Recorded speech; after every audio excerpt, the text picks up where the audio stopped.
Welcome back to the report. In Pakistan, protesters who are demanding the resignation of Prime Minister Nawaz Sharif have clashed with police. Protest leaders Imran Khan and Tahir-ul-Qadri have been accused of treason under an anti-terrorism act after their supporters briefly occupied the state TV building. Flaminia Giambalvo has this report.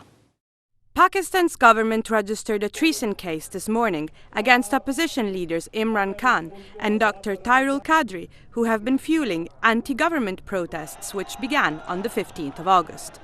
Both Khan and Qadri were also accused of incitement to violence, attempted murder, robbery, and interfering in the affairs of the state. Protesters, led by religious leader Tahir-ul-Qadri and politician Imran Khan, have been trying to reach government buildings for the last 3 days. They have been calling for the resignation of Prime Minister Nawaz Sharif.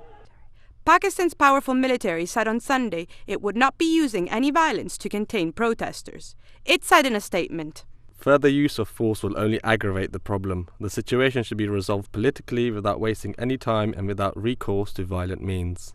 The army has toppled civilian governments in the past, including the one led by current Prime Minister Nawaz Sharif. In language that underlined the institution's undimmed ability to dictate events, an army statement said it was committed to playing its part in ensuring security of the state. Clashes in Islamabad turned deadly over the weekend when protesters made their first attempt at reaching the embattled Prime Minister's home. Several rounds of talks between the government and the opposition have failed to avert the crisis that escalated in violence over the weekend. Thousands of opposition activists have been camped outside Parliament since August 15th, demanding removal of Sharif, alleging poll rigging and corruption. Pakistan बना के जाएंगे, अब इस्तीफों से नहीं जाएंगे। मैं आपको इनकलाब लेके दूंगा, इस्तीफों से नहीं जाएंगे, अब इनकलाब आएगा इंशाअल्लाह ताला.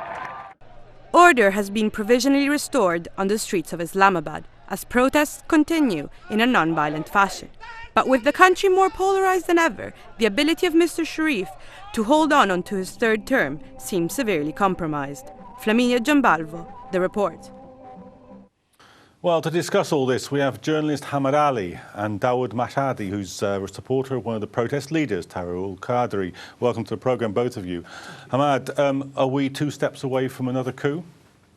Well, it's hard to say right now that there will be a coup because there's a perception that the military is not very keen to, become directly involved to impose martial law.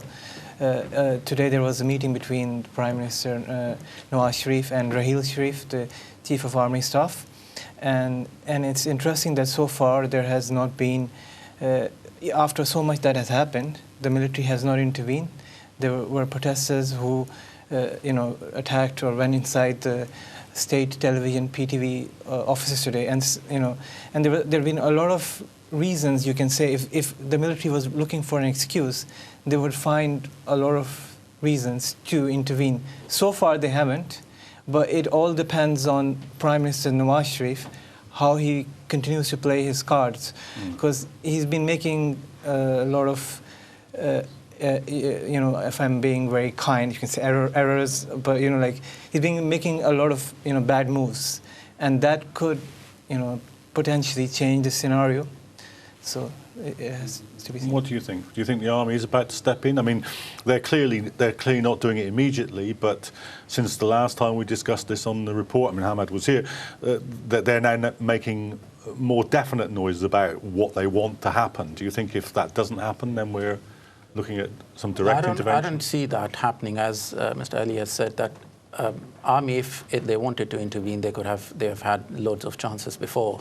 But they have been always insisting to make sure that the government handles these matters politically and takes immediate steps without any use of power to resolve these issues. Especially since past 3 days, the use of power that has been on the people who have been peaceful since past not only 15, 17 days, but almost a month, especially the people who are with Dr. Tahir-ul-Qadri. But the use of power, the people who have died, more than 600 to 700 people who are injured with the bullets, they were metal bullets as well as rubber bullets, and the shelling which have been done. They had many excuses, but this is not something. Do you think the government's becoming more isolated because the Pakistan People's Party criticised their response, the use, the degree of force that was used in these recent responses, and there are some other political figures now backing the protests? So do you think the protests are getting stronger and the government's getting weaker? Yes, definitely. The steps that have been taken by the government have not been supportive for their stance, and these sort of decisions, I would call them silly decisions which they have made, have definitely cornered them, and very quickly it's putting them into a corner where they might not be able to handle the situation that they have created for themselves. Is that your judgment, that the protests are gathering force and the government's getting weaker, or not? I think we have to be careful, firstly, to not take very extreme views with this situation in Pakistan right now.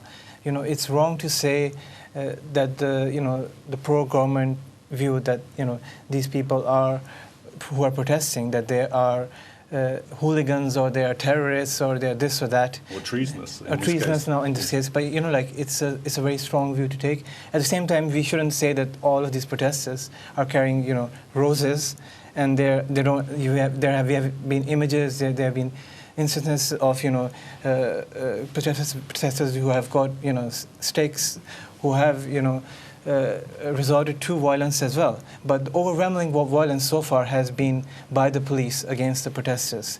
And if that continues, obviously the Pakistan People's Party has criticized the former Prime Minister. Yusuf Raza Gilani, has criticized very strongly what the Prime Minister Nawaz Sharif is doing. And, there's a lot of dissent now gathering.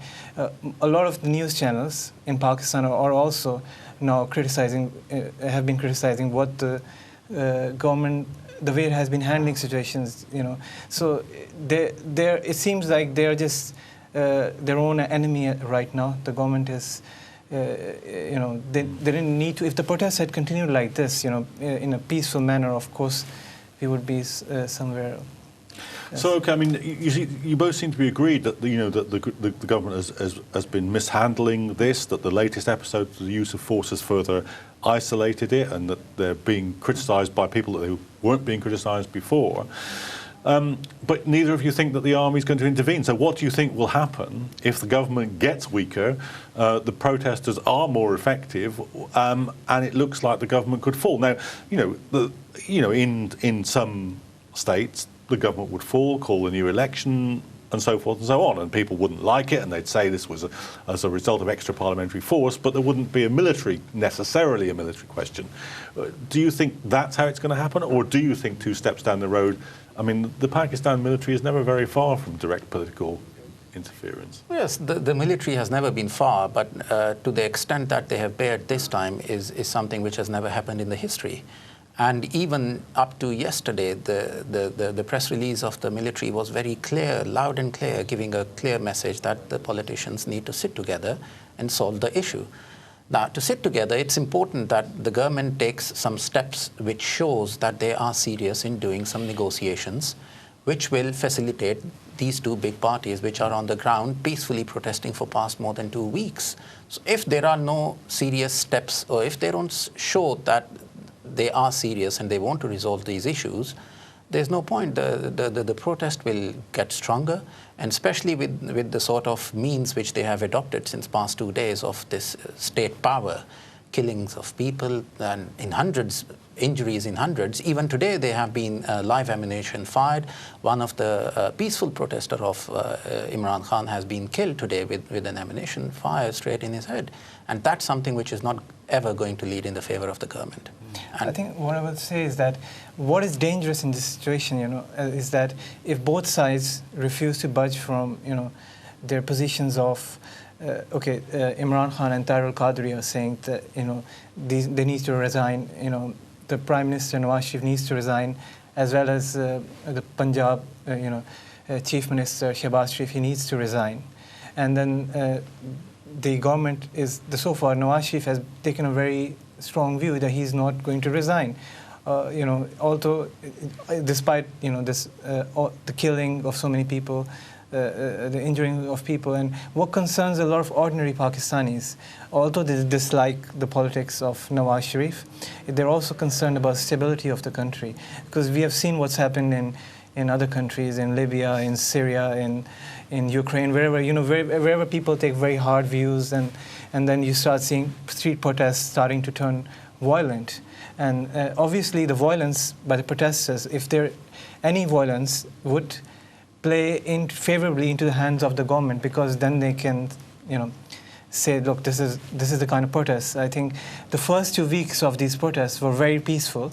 You had, you had music concerts, you had a large female participation in those protests, and it was very sad to see that wasn't covered in the international media. But when the violence happened, it suddenly attracted a lot more attention. That was covered, but it was very, not a big news, not a big issue. But I think it was a big news because in a country like Pakistan, where you normally see people protesting, burning flags, of America, other countries. What do you think turned it? What turned the mood from being, or the situation from being a peaceful one to the conflict? It was the government. When the peaceful protesters, they have been protesting, the history of both the organizations, Pakistan Awami Tehreek, which is led by Dr. Tahir-ul-Qadri, and Pakistan Tehreek-e-Insaf, Imran Khan, there's never been in the history, Imran Khan almost 18 years, Dr. Tahir-ul-Qadri for past 35 years, there's never been protests in the history. So both of these organizations have a very credible reputation, never being into any violence.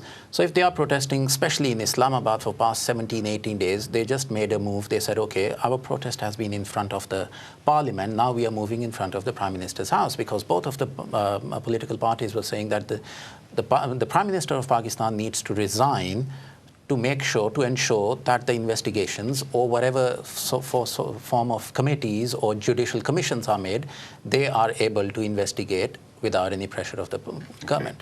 Fred, I'm going to have to stop you there because I'm afraid that's all that we've got time for. So thanks to both my guests for that interesting discussion. And of course, thanks to you at home for tuning in. And remember, you can join us on Twitter and follow all the conversations on tonight's stories by tweeting @IslamChannel and using the hashtag #TheReport. We'll be back tomorrow night, but for now, we'll leave you with some early autumn sun, as seen by NASA's Solar Dynamic Observatory.